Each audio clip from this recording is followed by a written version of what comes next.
अस्सलाम वालेकुम। आज आप सब लोग यहाँ पे आए हैं मुझे सवाल पूछने के लिए कि कल आपने कुछ चंद झूठे लोगों का इंटरव्यू लिया था और उनका प्रेस कॉन्फ्रेंस लिया था, उसके सवाल का जवाब मेरे से लेने को आए हुए। तो मैं पहला बैकग्राउंड आपको बताऊंगा, उसके बाद आप मुझसे सवाल पूछ सकते हैं। सबसे पहले जो वहाँ पे बैठे हुए थे लोग जो थे, उनमें से एक माजी नगर सेवक, कुछ सामाजिक कार्यकर्ते और कुछ व्यापारी, ऐसे लोग बैठे हुए थे। तो पहली बात जो है, उनमें से सभी की मंशा ये थी कि अबू हनीफा हॉल बंद हो जाए, अबू हनीफा हॉल शुरू न हो जाए, क्योंकि इसकी सब गवाह कौनवा है। उन्होंने कितने बार उधर एप्लीकेशन दिए और कितने बार हॉल बंद करने की कोशिश की, और अभी भी उनकी यही मंशा है। पर सबको सवाल ये उठता होगा कि ये मुद्दा अब भी क्यों उठा। ये मुद्दा अभी उठने की वजह यह है कि मैंने 23 तारीख को महानगर पालिका के बाहर एक उपोषण किया 3 दिन का। उस उपोषण का मुद्दा क्या था कि टेंडर इनलीगल लगे हुए। अभी टेंडर किसके है ये मैं बताने की जरूरत नहीं, कि ये पब्लिक तफ्तीश कर रही है और पब्लिक को पता है कि ये टेंडर किसने लगाया, किसके थ्रू लगाया, और वो टेंडर लगाने वाले कौन कौन है और टेंडर किन किन लोगों ने डाला हुआ है। पर मैं इनलीगल बोल रहा हूं तो इसके पीछे कुछ तो वजह हो गई, क्योंकि मैं डायरेक्ट तो महानगर पालिका पे इल्जाम लगा रहा हूं कि ये टेंडर इनलीगल है। टेंडर इनलीगल इसलिए है, 6 मार्च 2008 का जो राजादेश है, उस राजादेश में टर्म्स कंडीशन दिए हुए हैं और उस टर्म्स कंडीशन में ये टेंडर बैठता है। ये बात हो गई टेंडर की। जब टेंडर के बारे में उपोषण जब कर रहा था, तब उनको पता चला कि इसके हेयरिंग लग गई। हेयरिंग का मतलब क्या होता है कि सुनवाई होती है महानगर पालिका के आयुक्त के सामने।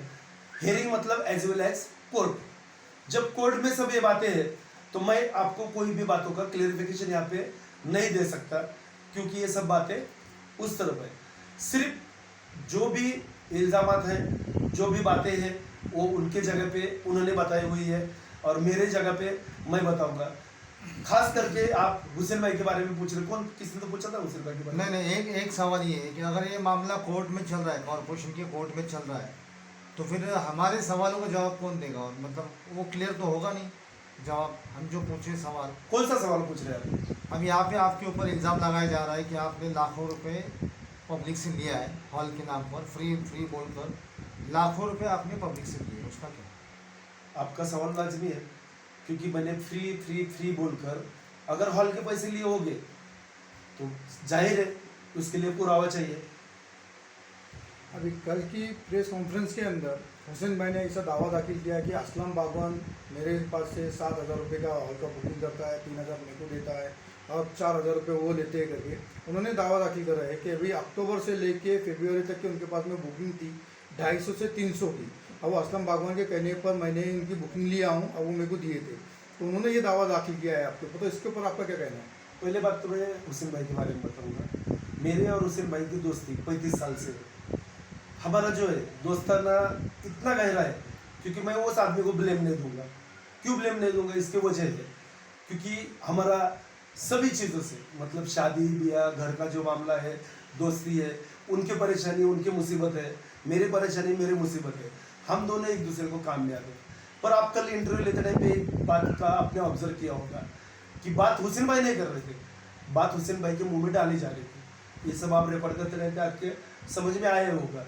तो इसके लिए मैं एक क्लेरिफिकेशन यहाँ पे नहीं दूंगा कि पैसों का मामला क्या है, क्योंकि ये जो चीज़ें है ये तो एविडेंस की बात है, तो एविडेंस की बात मैं एविडेंस में बताऊंगा। नहीं, आपने पैसे लिए नहीं लिए, बस तो वही तो बता रहा हूँ ना कि ये जो चीज़ है, क्योंकि अगर मैं पैसे लेता था तो देने वाला जो है तो उसके पास एविडेंस होगा ना।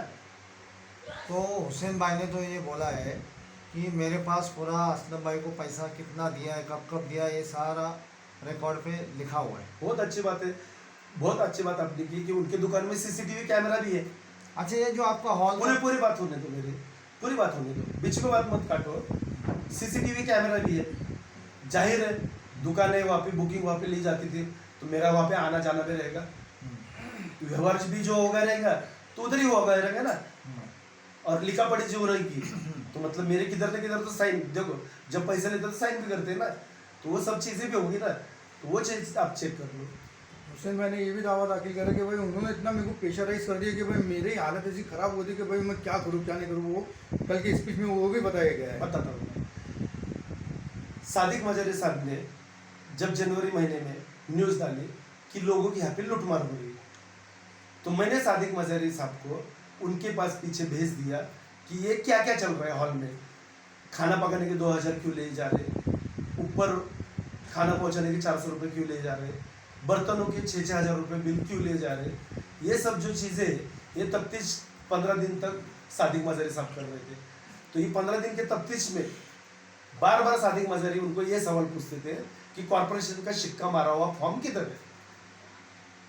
जब फॉर्म पूछना अगर प्रेशराइजेशन होगा तो नेचुरल, क्योंकि मैं फॉर्म क्यों पूछ रहा था इसके पीछे भी वजह है, क्योंकि मैं अगर सामने वाले को अगर देता हूँ हॉल चलाने तो मैं फॉर्म पूछने का मेरा सवाल ही नहीं आता। आपकी बात समझ में आई? जब मैं फॉर्म पूछ रहा हूँ तो इसका मतलब क्या है कि मुझे डाउट है कि कोई इससे भी इनलीगल हो रहा है। उन्होंने ये बताया है कि सादिक मदारी को हमने 1 मार्च के बाद से बुकिंग दी है, तो जून तक उनके पास में बुकिंग हुई है वो, और वो बेस के ऊपर अभी तक उन्होंने 250 से 300 की बुकिंग ली गई है, और इसका हिसाब करेंगे 7000 के हिसाब से तो कम 30 से 40